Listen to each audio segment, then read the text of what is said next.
They met at a summer festival when they were both 22. Liam Sullivan was tall, with sandy hair and a quick smile that made everyone around him feel special. Jenna Martinez had dark eyes that sparkled when she laughed, which was often, and a way of making even ordinary moments feel magical. Their friends said they were perfect together from the very first date. After dating for 3 years, they got married in a small ceremony by the ocean, with waves crashing behind them as they said their vows. Both worked hard at their jobs in the city, saving every extra dollar they could. Liam was an accountant at a firm downtown, staying late most nights to earn overtime pay. Jenna taught 3rd grade at an elementary school, spending her own money on supplies to make her classroom special for her students. They lived in a tiny apartment above a noisy restaurant, dreaming of something better. They saved every penny they could for 5 years, eating cheap dinners and skipping vacations. Their dream was simple but powerful. They wanted a house by the beach where they could spend weekends away from the city noise and eventually raise their children. The house in Seabrook was everything they had imagined during those long years of saving and sacrifice. It sat on a quiet street just 2 blocks from the ocean, close enough to hear the waves at night. White shutters framed the windows, and blue hydrangeas grew along the front walkway. A wraparound porch caught the morning sun and provided shade in the afternoon. The real estate agent said the previous owners had moved to Florida for retirement, leaving the house in perfect condition. The kitchen had been recently updated with granite counters and new appliances. The master bedroom faced the ocean, and you could see the water from the bed. The Sullivans signed the papers in March, their hands shaking with excitement. By April, they were spending every weekend there, driving 3 hours each way just to spend 2 days in paradise. The small coastal town welcomed them warmly, treating them like locals from the start. The coffee shop owner learned their names and their usual orders. The elderly man next door, Arthur, brought them tomatoes from his garden and told them stories about the town's history. That last Friday in June started like any other weekend trip they had made dozens of times before. They arrived after work, around 7 in the evening, racing the sunset down the highway. Jenna changed into her favorite yellow sundress, while Liam opened all the windows to let in the ocean breeze that made the curtains dance. They walked hand in hand to the farmer's market in the town square, waving at neighbors they passed. Mrs. Chen at the fruit stand remembered them and had saved the good peaches, the ones from the back that were perfectly ripe. Liam bought flowers from the teenager who ran the flower booth, choosing sunflowers because they reminded him of Jenna's smile. Jenna picked up fresh bread that was still warm, local cheese from a farm nearby, and a bottle of wine from the vintner who always gave them tastes of his new batches. They chatted with Arthur when they passed his house on the way back, stopping to admire his roses. He was watering them carefully, each plant getting individual attention. He warned them about the storm coming on Sunday, pointing at clouds forming on the horizon. They laughed and promised to close their windows before it hit. Saturday morning was absolutely perfect, the kind of day they had dreamed about during those years of saving. They had coffee on the porch, watching joggers go by and waving at the ones they recognized. The mail carrier stopped to chat about the weather and local gossip. Liam suggested a chess game after lunch, setting up the board with careful precision. They were competitive about chess, though Jenna usually won because she could think 5 moves ahead. Around 3 o'clock, they opened a bottle of wine, a local white they had been saving, and moved the chessboard to the patio where the ocean breeze was stronger. Jenna was reading between moves, completely absorbed in her book. She had just started a new mystery novel she bought at the market, one the bookseller had recommended. The afternoon stretched lazy and golden, with seagulls calling overhead and the distant sound of children playing on the beach. They had no idea it would be their last weekend afternoon together. Chloe Martinez had planned this visit for weeks, coordinating her work schedule to get Monday off. She wanted to see her sister's new beach house and spend some quality time together, just the 2 of them, like when they were kids. The drive from the city took 3 hours, but she didn't mind, singing along to the radio the whole way. She arrived at noon on Monday, expecting Jenna to run out and greet her with one of her huge hugs. The driveway was empty except for their car, which seemed strange. Maybe they went for a walk on the beach, she thought, checking her phone for messages. She knocked on the bright blue door and waited, listening for footsteps inside. The house was completely silent, not even the sound of a television or radio.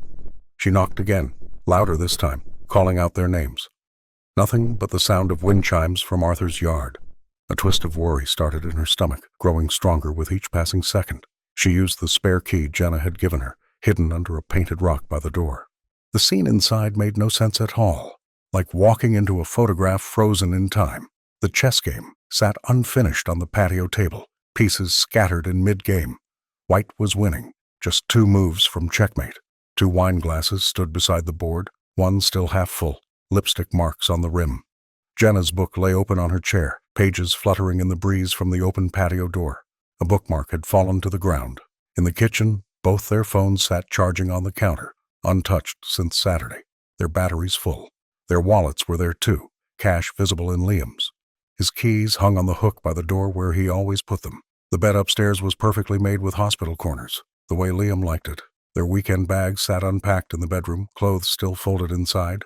Jenna's jewelry lay on the dresser, including her wedding ring. Everything looked like they had just stepped out for a quick moment and would be right back. Chloe called their phones from her own cell, hearing them ring in the kitchen while she stood in the living room. Her hands shook as she dialed 911, struggling to explain the situation to the operator.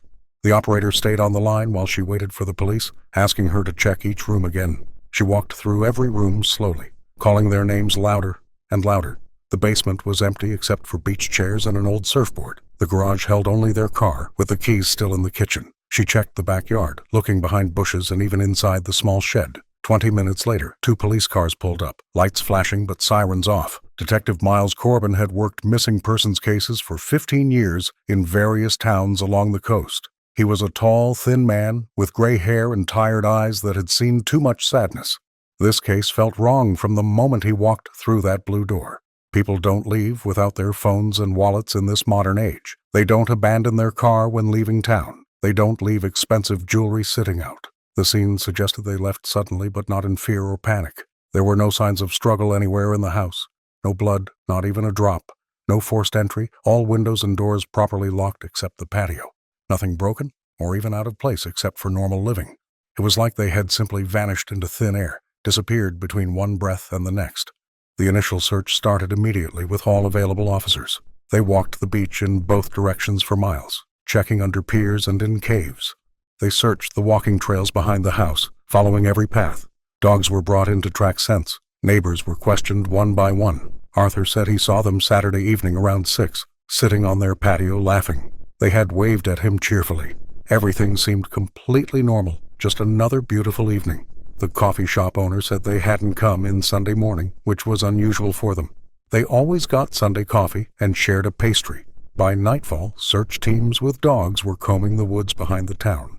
Boats searched the coastline with spotlights. Helicopters flew overhead. The local news picked up the story, running it as breaking news. Detective Corbin interviewed everyone who knew them, taking detailed notes. Chloe was devastated but tried to be helpful, answering every question. She said Jenna and Liam were happy, deeply in love. They never fought about anything serious. They were excited about the house and had talked about starting a family soon, maybe next year. Liam's parents drove up from Virginia through the night. They were confused and terrified, unable to understand what had happened. Jenna's mother flew in from Arizona on the first available flight. She brought recent photos and pleaded for help finding her daughter, crying through the entire interview. Co-workers were interviewed at their offices. Friends were questioned at their homes. Everyone said exactly the same thing without variation. The Sullivans were a happy, stable couple with no enemies and no problems anyone knew about. Then the investigation took an unexpected turn that changed everything. While going through Liam's computer, Corbin found encrypted files hidden deep in the system. The tech team cracked them after 2 days of constant work. Inside were detailed records of online gambling on sports websites. Liam had been betting on games for 2 years without telling anyone. He was good at hiding it, but the losses had added up significantly over time. He owed $30,000 to a bookie named Vincent Russo, who operated in the city. This was serious motive for violence. Maybe Russo had come to collect the debt. Maybe things had gone bad during the confrontation. Corbin drove to the city to meet Russo at his restaurant. The man ran an Italian place that was obviously a front for his real business. He was surprisingly cooperative, even friendly. Yes, Liam owed him money, quite a bit. No, he hadn't sent anyone to collect it. Why would he hurt a customer who was making steady payments? Liam had been paying $500 a month, steady as clockwork, never missing. Russo even showed the payment records from his books. The last payment was 2 weeks before the disappearance, right on schedule. Corbin verified the alibi thoroughly. Russo was at his daughter's wedding that weekend in another state, surrounded by 200 witnesses who could confirm his presence. The gambling lead went cold, but Corbin kept digging deeper into their finances. He found that Liam had successfully hidden the debt from Jenna using careful planning. He had a secret credit card and a separate bank account she didn't know about. But the amounts matched exactly what he told Russo. He wasn't stealing from their joint accounts or taking her money. He was using his annual bonus and overtime pay exclusively. It was definitely a problem, yes, and it may have fueled the stress and anger Jenna described later, but not one worth disappearing over permanently. People don't vanish because of manageable debt that they're actively paying. Summer turned to fall with no new leads or discoveries. The search area expanded to neighboring states and beyond. The FBI was brought in briefly but found nothing in their extensive systems. The Sullivans weren't in any database anywhere. They hadn't used their credit cards or accessed their bank accounts, even once. Their social media had gone completely silent. No posts or logins. Jenna's class started the school year with a substitute teacher who didn't know her style. Liam's company held his position for 3 months before reluctantly hiring a replacement. The beach house sat empty, becoming a local curiosity and source of ghost stories. Halloween came and went with fake decorations everywhere. Then Thanksgiving arrived with its forced cheerfulness. Chloe spent it with Jenna's parents, all of them trying not to look at the empty chair at the table. Christmas was even worse than Thanksgiving. Jenna loved Christmas more than any other holiday. She always went overboard with decorations and gifts, starting her shopping in July. Her wrapped presents for family members sat under her parents' tree, unopened and gathering dust. They couldn't bring themselves to return them or open them. Detective Corbin refused to give up on the case despite pressure to move on. He revisited the house monthly, walking through the rooms with fresh eyes, looking for something he might have missed before. He interviewed Arthur again and again. The old man was sympathetic but had nothing new to add to his story. He said he felt guilty for not paying more attention that weekend, for not checking on them. Corbin assured him there was nothing he could have done differently. Whatever happened, happened fast and without warning. By the 1-year anniversary, the case was officially cold according to department policy. The families held a memorial service without bodies to bury, which felt wrong. They stood on the beach near the house and threw flowers into the waves at sunset. Chloe gave a speech about her sister's kindness and light that touched everyone. Liam's father read a poem about the sea and loss. Detective Corbin attended, standing in the back, his failure weighing on him like a stone in his chest. The beach house became a complicated problem for both families. Neither family wanted to deal with it or could bear to enter it. They couldn't sell it without declaring the Sullivans legally dead, which required 7 years in their state according to law. They couldn't rent it because of its reputation as the vanishing house. Who would want to stay in a house where people disappeared without explanation? So it sat empty, slowly deteriorating. The town council complained about the unmowed lawn and peeling paint. Arthur quietly started maintaining the yard without asking anyone, saying it was the least he could do for good neighbors. Years passed like slow water, each one harder than the last. Chloe got married to a man who understood her grief. She named her daughter Jenna and told her stories about her aunt. Liam's parents divorced, the stress of losing their son breaking something permanent between them. Jenna's mother moved back to Arizona, unable to bear the memories that haunted the East Coast. Detective Corbin retired at 65, earlier than planned. At his retirement party, colleagues mentioned his many successfully closed cases, but he could only think about the one that got away and haunted his dreams. The beach house deteriorated more with each passing season. Paint peeled from the shutters in long strips. The porch sagged in the middle where a board had rotted through. Windows grew cloudy with salt spray that no one cleaned. Kids dared each other to touch the front door on Halloween night. Ghost stories spread through the town like wildfire. Some said you could see the Sullivans through the windows at night, still playing their endless chess game. Others claimed to hear Jenna's laughter on the wind during storms. None of it was true, but the stories kept people away from the property. After 7 long years, the families finally had the Sullivans declared legally dead by the court. The house went on the market at half its original value. It sat for 2 more years without a single offer. Real estate agents held only a few showings because people canceled once they learned the history. Most potential buyers Googled the address and canceled their appointments immediately. The few who came felt the weight of the mystery and left quickly without making offers. The price dropped twice more over those 2 years. David Fletcher saw opportunity where others saw only tragedy and superstition. He was a practical man who didn't believe in ghosts or curses or bad luck. His wife, Sarah, was more hesitant about the house. but she trusted David's judgment after 15 years of marriage. Their 8-year-old son Leo just wanted to live near the beach to surf. They had been looking for a coastal home for 3 frustrating years. Everything in their price range needed major work that would cost thousands more. The Sullivan house was structurally sound despite its appearance. It just needed cosmetic updates, and someone brave enough to buy it and make it a home again. They closed in early May, 12 years after the disappearance that shocked the town. The moving truck arrived on a sunny Saturday morning full of promise. Leo ran through the empty rooms, his footsteps echoing, claiming the one with the best ocean view for himself. Sarah stood in the kitchen, imagining new cabinet colors and fresh countertops. David made a detailed list of renovation projects, organizing them by priority. First, they would paint everything to erase the gloom. Then, new floors throughout the house. The master bedroom closet definitely needed expansion because it was oddly small. Sarah had too many clothes for the current space, and they needed more storage. They spent the first month painting every surface in the house. The house transformed with each room they finished, becoming brighter and more welcoming.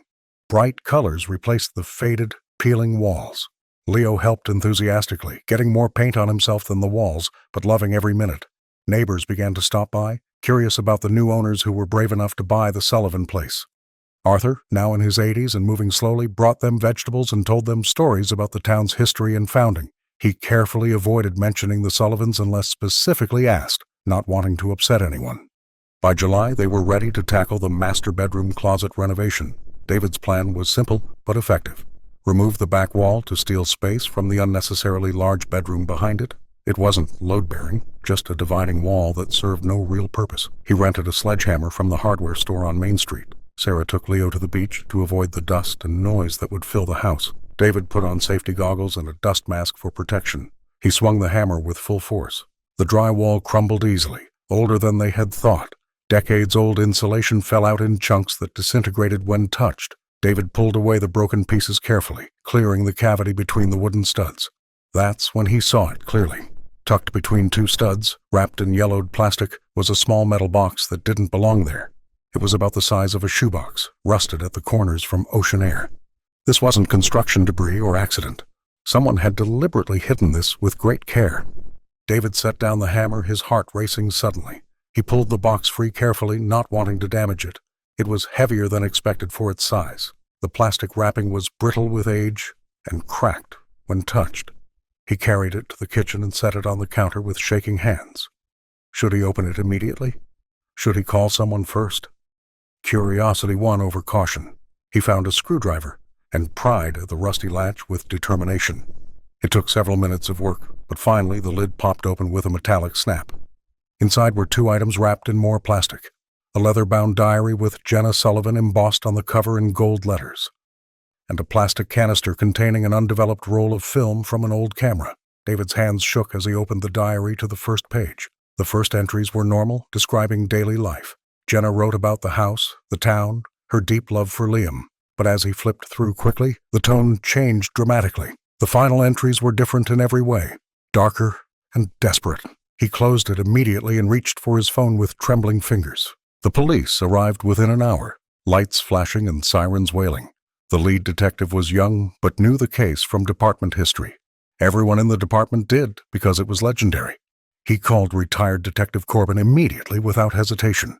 Corbin drove 2 hours, breaking several speed limits and running red lights. He arrived to find the kitchen full of officers in uniform. The diary sat on the table, evidence bags ready and waiting. Corbin put on gloves and began to read slowly and carefully. The early entries matched what everyone had always believed about the couple. Jenna was genuinely happy at first. She loved Liam and their new life by the ocean. But starting 6 months before the disappearance, things shifted dramatically and darkly. She wrote about Liam's sudden moods and unexplained anger, his rage over small things that didn't matter, a broken plate that led to hours of yelling and cursing, a dinner that wasn't ready on time that ended with Liam punching the wall hard enough to leave a hole. She made excuses for him constantly. Work stress was overwhelming him. The pressure of the mortgage was too much. The gambling she had discovered but hadn't confronted him about yet. 3 months before they vanished, she wrote about the first time he hit her directly. They were arguing about money after she mentioned finding his credit card statement by accident. He backhanded her across the face without warning. She was so shocked she couldn't speak or move. He apologized immediately and dramatically. He cried and begged forgiveness. He promised it would never happen again under any circumstances. She believed him because she loved him. She thought she could help him change. But it did happen again. Worse each time. The entries became a heartbreaking catalog of escalating abuse. A push down the stairs blamed on her clumsiness. Bruises on her arms explained as bumping into furniture. She wrote about wearing long sleeves in summer heat, about canceling plans with Chloe at the last minute, about the makeup she used to cover marks on her face and neck. She was deeply ashamed and terrified. She was scared of him, and for him. She didn't know how to leave or who to tell. The final entry was dated the night they disappeared from the world. Jenna wrote in rushed, terrified sentences that ran together. Liam had found the diary hidden in her drawer. He was angrier than she had ever seen him before. She had hidden in the bathroom and wrote these last desperate words. She was going to run tonight. She was going to get in the car and drive to Chloe's apartment. She was done pretending everything was fine. She was done being afraid every day. The entry ended mid-sentence, the pen trail sliding off the page. While Corbin read, the forensics team carefully developed the old film. The process took 3 hours using special chemicals. The photos were grainy but clear enough to understand. 23 pictures total. The first 10 were normal shots of the beach house and garden in happier times. Then came the evidence Jenna had been secretly gathering. Selfies showing her bruised face from different angles, her blackened eye swollen shut, finger marks on her throat in purple and yellow, close-ups of bruises on her arms and legs in various stages of healing. She had been documenting everything meticulously, preparing to leave and need proof. The second-to-last photo showed Liam in the kitchen, unaware he was being photographed from across the room. His face was calm and normal, the mask he wore. The last photo was completely different in nature, blurry because it was taken in motion. But Liam's face was visible and twisted in pure rage. His hand was raised high. The camera had captured him mid-swing toward the lens.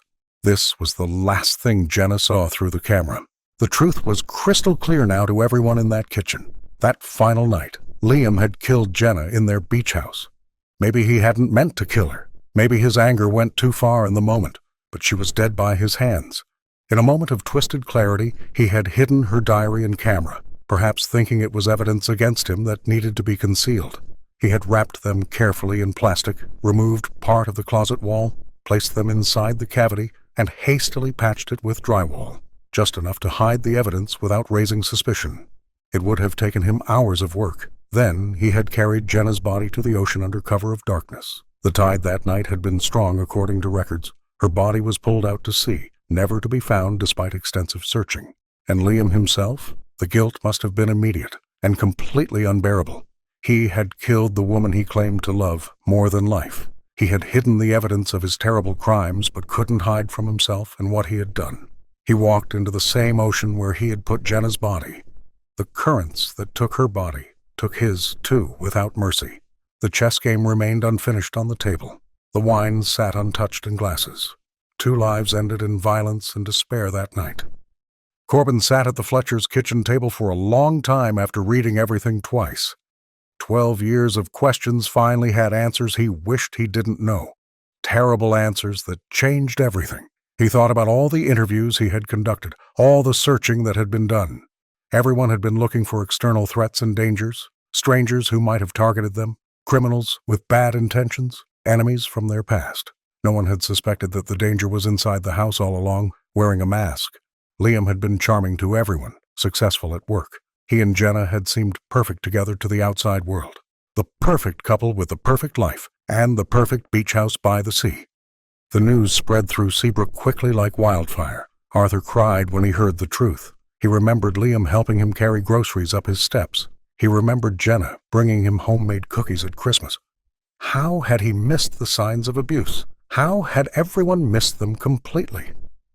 Chloe flew in from Chicago that night. She read her sister's diary through endless tears. All those canceled plans suddenly made sense. All those excuses about being busy. She had suspected something was wrong but never imagined this nightmare. The Fletcher family faced a difficult decision about their future.